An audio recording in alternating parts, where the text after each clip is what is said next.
Film diawali pada tahun 1988, 2 tahun setelah bencana meledaknya reaktor nuklir Chernobyl. Saat itu seorang ilmuwan bernama Valery Legasov sedang merekam kesaksiannya atas kesalahan dari asisten kepala pembangkit listrik tenaga nuklir Chernobyl bernama Anatoly Dyatlov.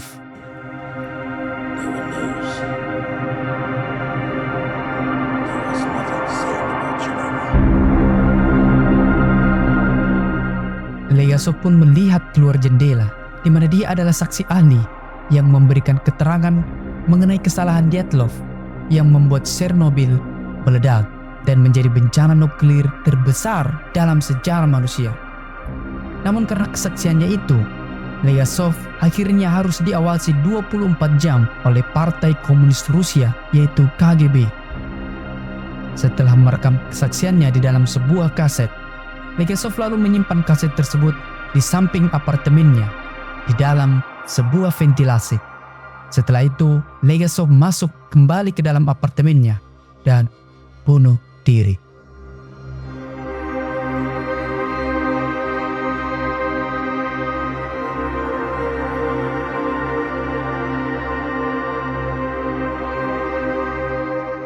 Kemudian cerita kembali 2 tahun yang lalu.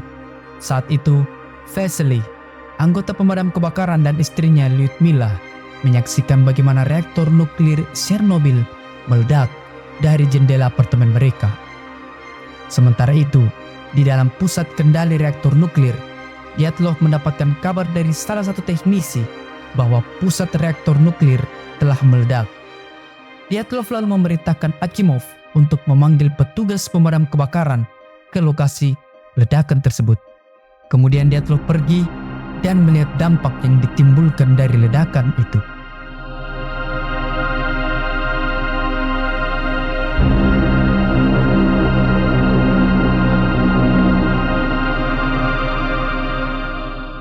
Di apartemennya, Vasily pun bersiap-siap setelah mendapatkan panggilan untuk memadamkan kebakaran di reaktor nuklir itu. Namun Lyudmila khawatir dengan keadaan suaminya karena tempat tersebut adalah sebuah reaktor nuklir yang pasti memiliki zat kimia berbahaya. Tapi Vasily mencoba meyakinkan istrinya agar tetap tenang dan dia akan kembali dengan selamat. Sementara itu, seorang teknisi mencari sebuah alat yang bernama dosimeter, yaitu sebuah alat yang digunakan untuk mengukur dosis tingkat radiasi yang ada di suatu tempat. Setelah teknisi itu mendapatkan alat tersebut, dia pun melihat angka radiasi yang timbul akibat dari ledakan reaktor, yaitu sebesar 3,6 Röntgen. Karena kaget dengan radiasi yang cukup besar, maka teknisi itu menyarankan kawannya agar memberitahu teknisi lainnya agar segera keluar dan menjauh dari gedung reaktor tersebut. Pada pukul 1.30, Vasily dan anggota pemadam kebakaran lainnya telah tiba di reaktor nuklir itu. Mereka pun mulai memadamkan api yang berada di area reaktor nuklir tersebut. Namun saat Vasily hendak memulai proses pemadaman api, tiba-tiba saja salah satu temannya menemukan sebuah potongan batu grafit, yaitu pecahan batu yang memiliki sifat radioaktif yang sangat berbahaya karena memiliki radiasi yang sangat besar. Vasily pun menyuruh temannya itu agar menaruh batu tersebut dan fokus untuk memasang selang pemadam kebakaran saja. Namun saat Vasily sedang fokus memadamkan api, teman yang tadi memegang batu granit radioaktif itu meringis kesakitan karena tangannya tiba-tiba saja melepuh.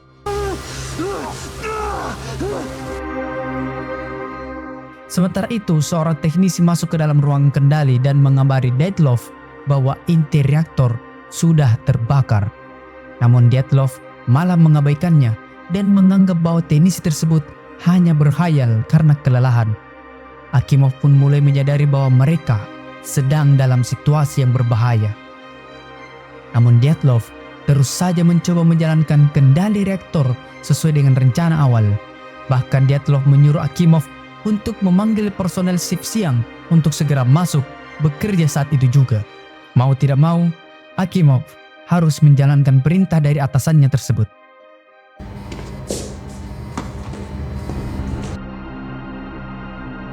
Lalu Dyatlov mengadakan rapat terbatas dengan Fomin dan Burkhanov. Fomin menanyakan perihal situasi kebakaran yang sedang terjadi di pembangkit listrik tenaga nuklir tersebut. Namun Dyatlov meyakinkan mereka berdua bahwa situasi telah dia kendalikan. Namun Burkhanov ingin agar Dyatlov menjelaskan secara rinci apa yang menjadi penyebab reaktor nuklir tersebut bisa terbakar. Dyatlov pun menjelaskan bahwa mereka sedang melakukan pengujian. Lalu dua orang teknisinya, yaitu Akimov dan Totunov, mendapatkan sebuah masalah yang menyebabkan naiknya hidrogen ke tangki sistem kontrol, yang menyebabkan tangki menjadi panas dan merusak sistem reaktor, dan terjadilah kebakaran. Mendengar hal tersebut, Burkhanov menyuruh Dyatlov agar mengecek tingkat radiasi tempat tersebut secara berkala. Sementara itu, warga kota berkumpul di jembatan karena melihat reaktor nuklir terbakar. Namun warna apinya berbeda dengan kebakaran pada umumnya. Mereka tidak tahu bahwa keadaan mereka sudah sangat-sangat berbahaya. Dengan santainya, mereka menyaksikan peristiwa tersebut bersama dengan seluruh keluarga mereka. Tak berselang lama, debu-debu radioaktif mulai berterbangan di atas mereka. Mereka menganggap debu itu hanyalah debu dari sisa pembakaran biasa. Padahal, debu itu adalah racun yang mengancam nyawa mereka.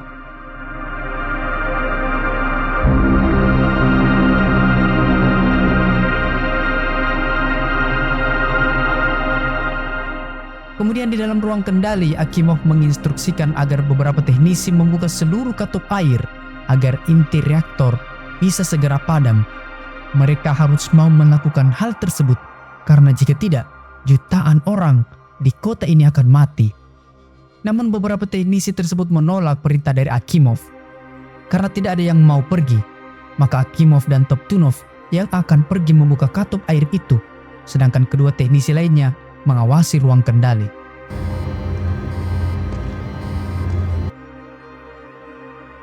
Kemudian salah satu teknisi yang ditugaskan untuk mengecek dosimeter berskala besar masuk dan memberikan informasinya. Sitnikov menerangkan bahwa dia telah menyalakan dosimeter, namun dosimeter tersebut langsung terbakar saat mengecek tingkat radiasi yang ada. Kemudian mereka mendapatkan dosimeter lain milik pemadam kebakaran, di mana saat Sitnikov menyalakan dosimeter tersebut, angka maksimal pada 200 Röntgen. Lalu mereka bertiga menganggap bahwa Sitnikov sedang bercanda. Namun Sitnikov sudah berkali-kali melakukan pengecekan dan hasilnya selalu maksimal 200 Röntgen. Sitnikov juga memberitahu bahwa pecahan batu grafit berserakan di sekitar lokasi ledakan yang menandakan bahwa inti reaktor telah meledak. Namun Dyatlov sekali lagi menyangkal hal itu dan mengatakan bahwa Sitnikov adalah seorang pembohong.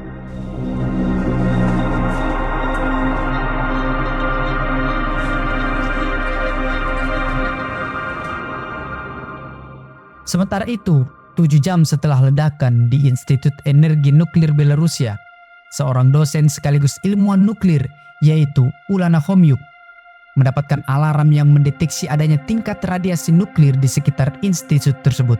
Lalu Homyuk mengambil sampel debu yang berada di kaca jendela dan melakukan tes pengujian tingkat radiasi yang ada di luar gedung tersebut. Dari hasil pengujiannya, Homyuk menemukan bahwa debu tersebut adalah hasil sisa pembakaran reaktor nuklir. Kemudian Homyuk mencoba menghubungi bagian administrasi di Chernobyl, namun tidak ada yang menjawab panggilan darinya. Hal itu yang membuat Homyuk khawatir dengan keadaan di Chernobyl.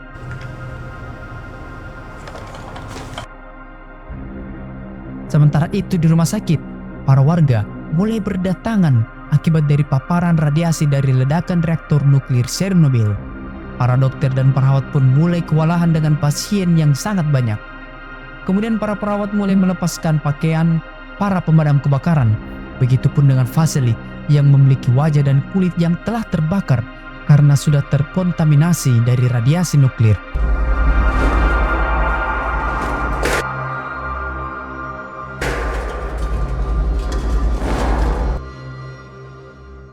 Di tempat lain, Legasov, ilmuwan yang ada di awal film, sedang melakukan rapat dengan Boris Sherbina, wakil Perdana Menteri Rusia, dan juga Mikhail Gorbachev, pemimpin tertinggi Uni Soviet kala itu.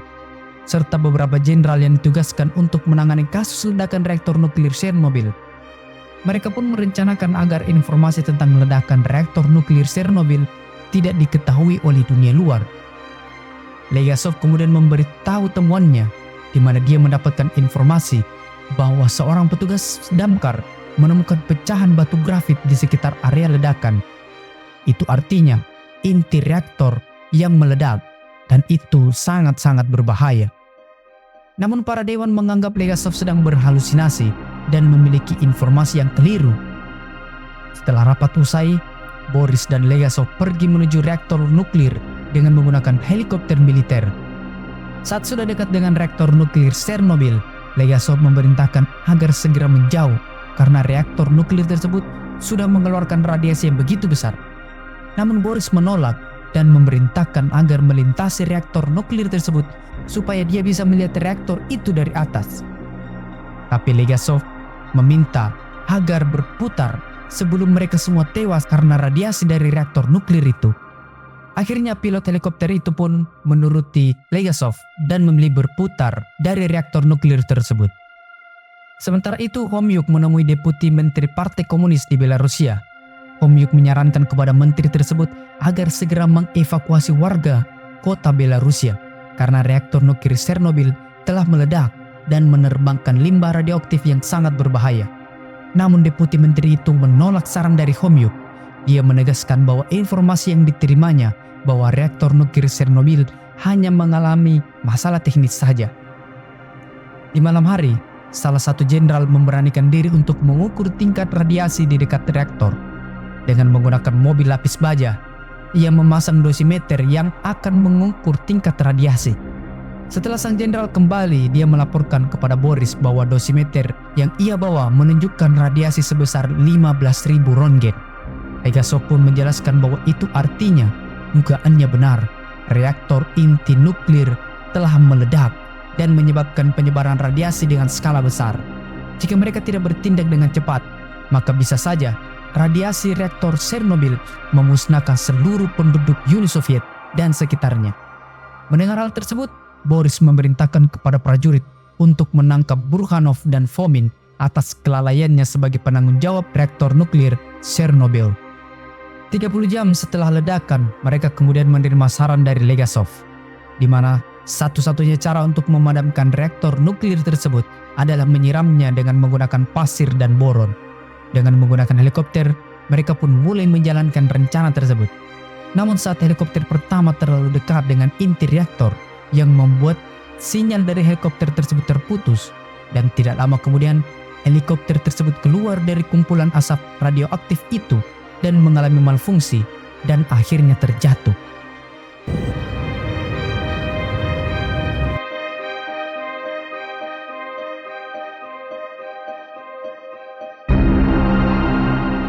Legasov lalu memerintahkan helikopter lainnya agar membuang pasir dan boron tersebut jauh dari titik inti reaktor.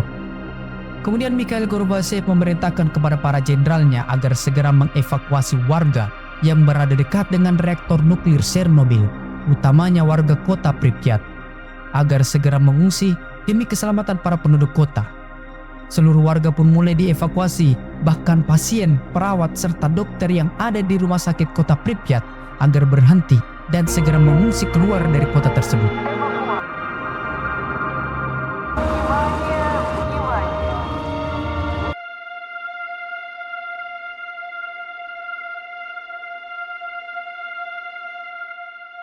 Karena situasi menjadi sangat berbahaya, maka Boris mengajak Homyuk untuk ikut rapat darurat dengan petinggi Uni Soviet, yaitu Mikhail Gorbachev.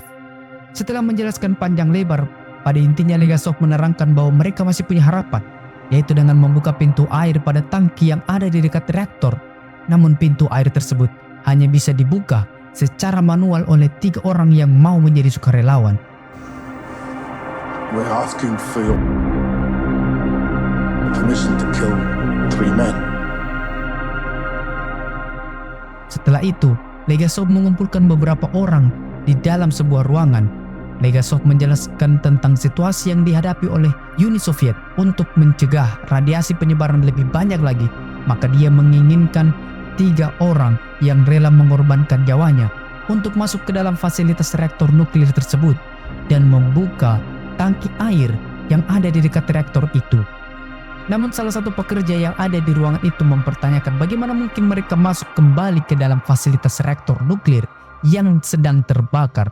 Setelah melihat dampak dari radiasi yang terjadi pada penduduk kota, Boris kemudian menjelaskan bahwa hanya 3 dari mereka yang bisa melakukannya agar bisa menyelamatkan jutaan penduduk lainnya, karena merekalah yang mengetahui di mana letak pintu air tersebut berada. Di dalam keheningan itu, 3 orang pahlawan akhirnya memberanikan diri masuk. Mereka adalah Hanenenko, Bespalov, dan Baranov. Sebelum mereka pergi, mereka bertiga menggunakan baju khusus yang akan memperlambat radiasi yang ada untuk mengenai tubuh mereka. Setelah mereka siap, mereka bertiga pun masuk ke dalam fasilitas reaktor tersebut.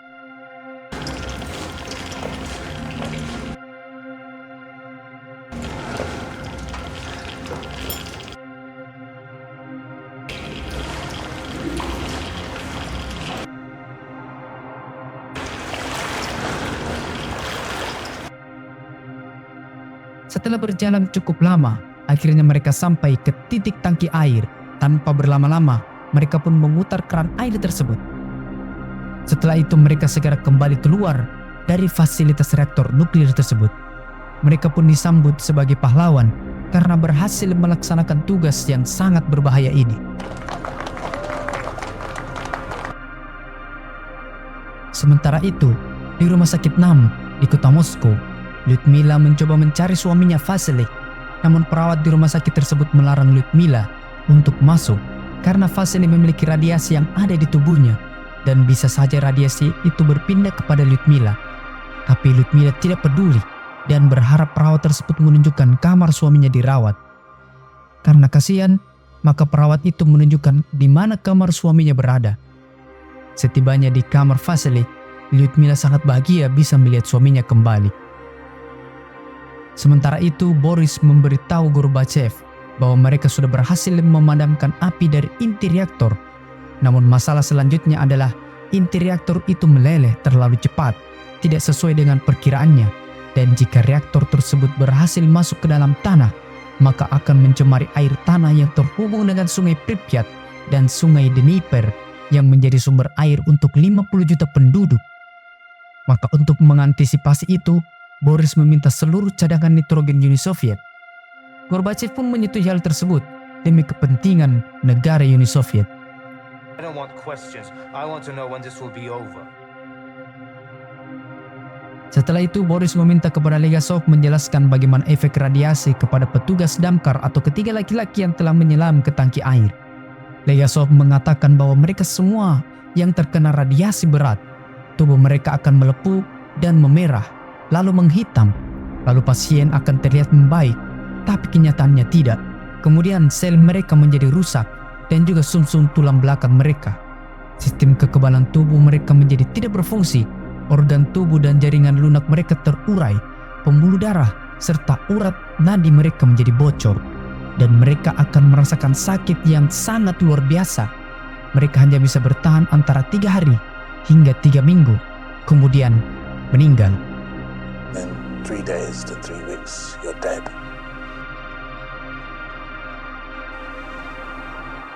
That is what will happen to them. Setelah menjelaskan panjang lebar mengenai efek dari radiasi tersebut, Legasov kemudian menemui Homyuk.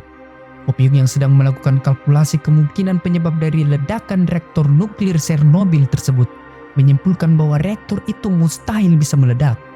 Namun Legasov menyarankan kepada Homyuk agar mencari informasi tersebut kepada orang-orang yang berada di ruang kendali saat itu.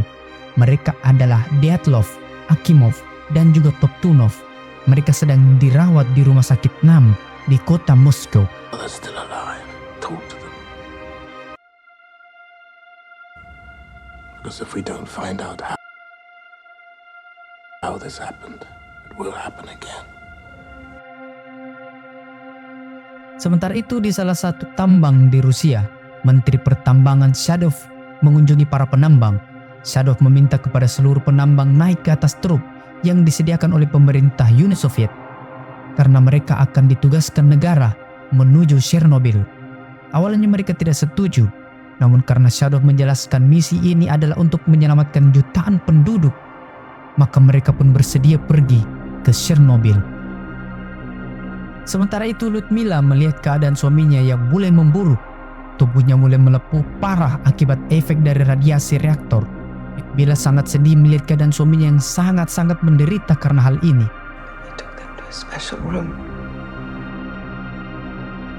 Di kamar lainnya, Homyuk sedang menyamar sebagai perawat dan masuk ke dalam kamar Dyatlov. Kemudian Homyuk mencoba menggali informasi mengenai sebab dari ledakan inti reaktor nuklir Chernobyl karena Dyatlov yang menjadi penanggung jawab saat itu. Namun Dyatlov memilih diam dan tidak mau memberitahu informasi mengenai ledakan dari reaktor nuklir Chernobyl tersebut. Setelah itu Homyuk pindah ke kamar Toptunov dan menanyakan apa yang menjadi penyebab reaktor nuklir tersebut bisa meledak. Homyuk bingung kenapa pada saat terjadi lonjakan suhu mereka tidak menekan tombol darurat. Toptunov mengatakan bahwa Akimov telah menekannya dan karena hal itulah yang membuat reaktor inti seketika meledak. Setelah itu Homyuk pergi ke kamar Akimov dan Akimov mengatakan bahwa ledakan terjadi sebelum dia menekan tombol darurat AZ-5 itu. Akimov tidak tahu apa yang sebenarnya terjadi karena dia telah menjalankan semuanya sesuai dengan instruksi. Thank you, Comrade Akimov. Di lokasi Chernobyl, para penambang telah tiba. Ketua penambang Glukov bertemu dengan Boris dan Legasov. Glukov mempertanyakan apa yang harus dia dan para penambang lainnya kerjakan untuk misi ini. Legasov pun menjelaskan bahwa mereka ditugaskan untuk memasang nitrogen di bawah beton reaktor nuklir Chernobyl, di mana mereka harus bisa menyelesaikan maksimal 7 hari sebelum inti reaktor tersebut meleleh dan mengenai mereka. Dengan hanya menggunakan alat seadanya, para penambang pun mulai menggali di bawah fasilitas reaktor secara bergantian.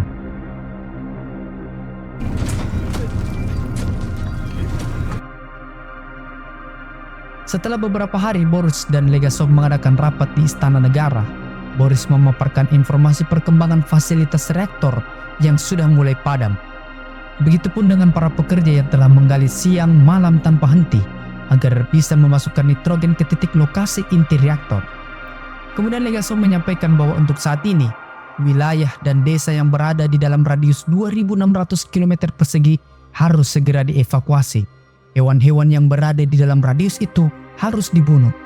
Hutan yang berada di dalam radius itu juga harus ditebang untuk mencegah penyebaran limbah radioaktif yang mungkin saja ada di dalam radius itu. Setelah rapat, Legasov mendengarkan kabar bahwa Homyuk telah ditahan oleh Partai Komunis KGB. Oleh karena itu Legasov segera mengunjungi Homyuk. Homyuk kemudian memberitahu hasil penelusurannya ketiga orang yang ada di dalam ruang kendali saat itu. Namun penanggung jawab saat itu yaitu Dyatlov tidak mau bersuara. Untung saja Akimov dan Toptunov mau bersuara. Mereka berdua menerangkan bahwa mereka telah menekan tombol darurat AZ-5 saat terjadi lonjakan suhu. Namun pada saat mereka menekannya, justru inti reaktor meledak. Homyuk sebenarnya tidak percaya akan hal itu. Namun pada kenyataannya, itulah yang terjadi sekarang ini.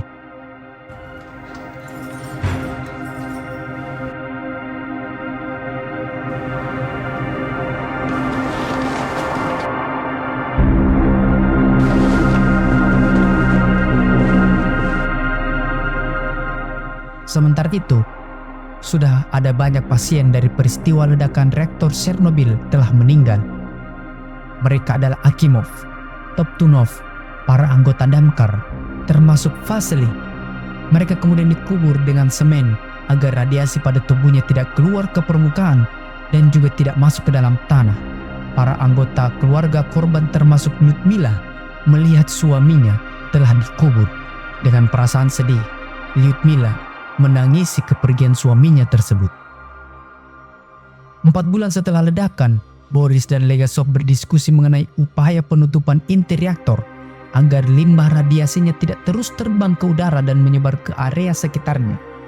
Namun Legasov mengatakan bahwa upaya tersebut hanya bisa kita lakukan jika pecahan dari grafit sudah tidak ada di sekitar Chernobyl.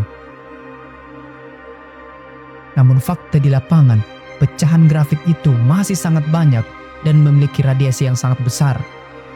Legasov kemudian membagi 3 wilayah. Wilayah 1 dengan 1000 Röntgen bernama Katya. Kedua, Nina sebesar 2000 Röntgen. Dan ketiga, Masha dengan 12.000 Röntgen. Sementara itu, Homyuk meminta sebuah dokumen di perpustakaan Lomonosov, Universitas Negeri Moskow. Setelah mendapatkannya, Homyuk lalu pergi ke rumah sakit karena mendengar kabar bahwa Dyatlov sudah membaik. Sesampainya di dalam ruangan Dyatlov, Homyuk meminta kepada Dyatlov menjelaskan bagaimana inti reaktor nuklir Chernobyl bisa meledak.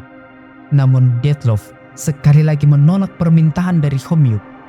Kemudian Homyuk memberikan dokumen yang telah ia dapatkan, di mana dokumen tersebut adalah arsip negara tentang rancangan pembuatan pembangkit nuklir Chernobyl.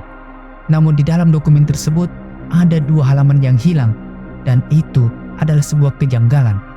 Namun sekali lagi Dyatlov tidak mau memberikan informasi tentang hal itu, seakan-akan Dyatlov menyembunyikan sesuatu.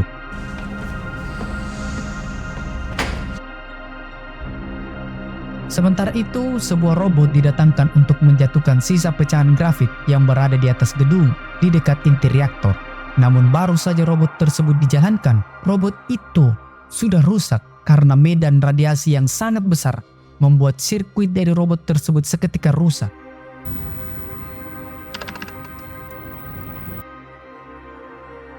It's not a signal, it's the vehicle. Lalu di malam harinya mereka berdiskusi mengenai hal itu. Boris sudah menyerah untuk mendapatkan robot lagi. Negara yang paling bisa memberikan mereka robot adalah Amerika. Namun pada saat ini Rusia dan Amerika adalah musuh. Walaupun Amerika bersedia memberikan robot tersebut, para dewan Uni Soviet pasti tidak sudi menerima pemberian dari Amerika. Lalu Legasov memberikan saran, jika robot memang sudah tidak bisa mereka gunakan, maka opsi yang tersedia hanyalah manusia. Karena mereka sudah mentok, sudah tidak ada lagi opsi, maka mereka pun merekrut 3.000 orang untuk membersihkan bagian atap dari gedung tersebut. Ke-3.000 orang tersebut akan bergantian mengambil batu grafit dan menjatuhkannya ke dalam inti reaktor. Sebelum melaksanakan tugasnya, mereka diberikan arahan oleh Menteri Pertahanan Uni Soviet, di mana mereka harus membuang setiap pecahan batu grafit ke dalam inti reaktor yang berada di bawah gedung. Setelah mereka siap, mereka kemudian naik ke atap gedung tersebut, dan dengan menggunakan skop, mereka mulai membersihkan atap itu dari batu grafit yang berserakan.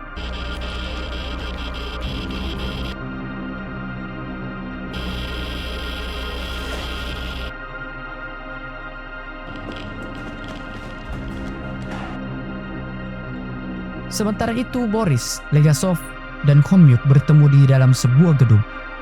Legasov memberitahu Homyuk bahwa Dyatlov, Fomin, dan Burkhanov akan disidang dalam dugaan kelalaian dalam menjalankan tugas yang membuat reaktor nuklir Chernobyl meledak. Di mana dalam tersebut, Legasov diminta menjadi saksi ahli, begitupun dengan Homyuk. Kemudian Homyuk memberikan salinan dokumen yang telah ia tulis untuk menjelaskan bagaimana ketiga orang tersebut bersalah karena mengabaikan unsur keselamatan yang membuat reaktor nuklir Chernobyl meledak. Namun Boris memperingatkan mereka berdua, jika dalam persidangan mereka berkata sejujurnya, maka keselamatan mereka berdua akan terancam. Keluarga, bahkan teman mereka juga akan terancam oleh supremasi Partai Komunis Uni Soviet. Namun Homyuk meyakinkan Legasov untuk tetap berkata jujur, karena inilah satu-satunya cara agar mereka bisa memberitahu dunia apa yang sebenarnya terjadi dan mencegah hal ini terulang di masa yang akan datang. Someone has to start telling the truth. Dan hari persidangan pun dimulai. Sidang dimulai dengan dibacakannya dakwaan kepada Dyatlov, Fomin, dan Burkhanov karena melanggar pasal 22 ayat 2 KUHP Uni Soviet yang mengakibatkan bencana nuklir pada tanggal 26 April 1986. Fuel and energy.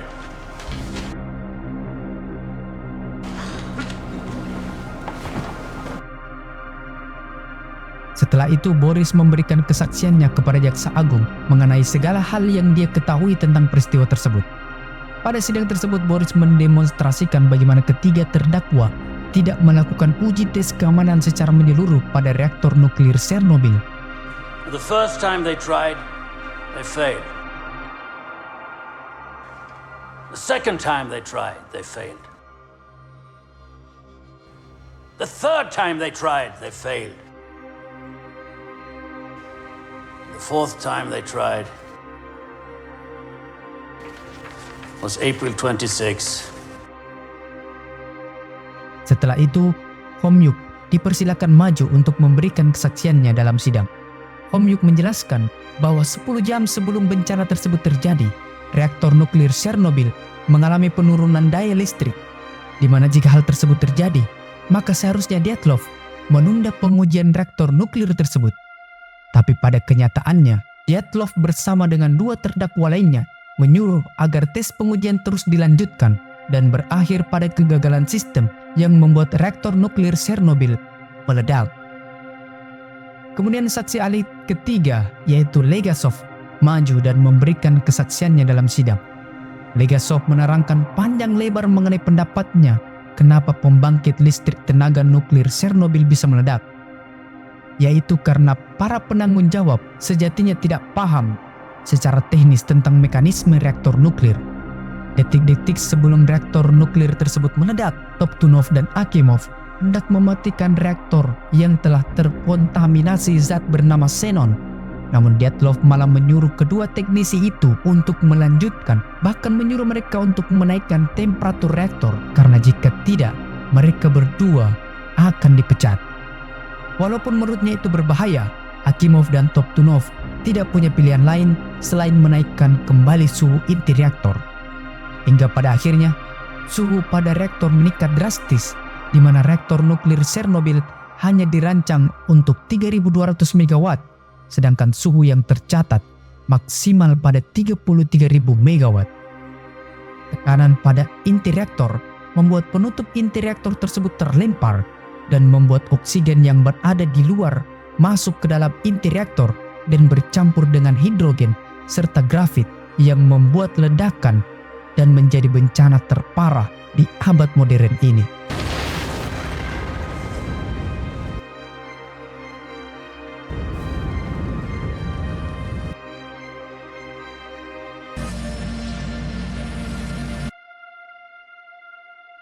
Legasov mengatakan sebuah kejujurannya kepada Dewan Sidang bahwa semua pembangkit listrik yang ada di Uni Soviet dirancang di bawah standar yang telah ditentukan. Legasov mengatakan hal ini agar pemerintah Uni Soviet sadar agar bencana seperti ini tidak akan terulang lagi di masa depan. Less than 20 kilometers away at Chernobyl. Every lie we tell incurs a debt to the truth. Dan pada akhirnya sidang tersebut memutuskan ketiga terdakwa, yaitu Dyatlov, Fomin, dan Burkhanov dihukum 10 tahun kerja paksa, sedangkan Legasov harus diawasi oleh Partai Komunis KGB karena mengungkapkan fakta tentang pembangkit listrik Chernobyl. Legasov dilarang untuk bersosialisasi dengan teman, keluarganya, dan juga dunia luar, dan karena hal itulah Legasov mengakhiri hidupnya dengan gantung diri yang ada di awal film. Dan film pun berakhir.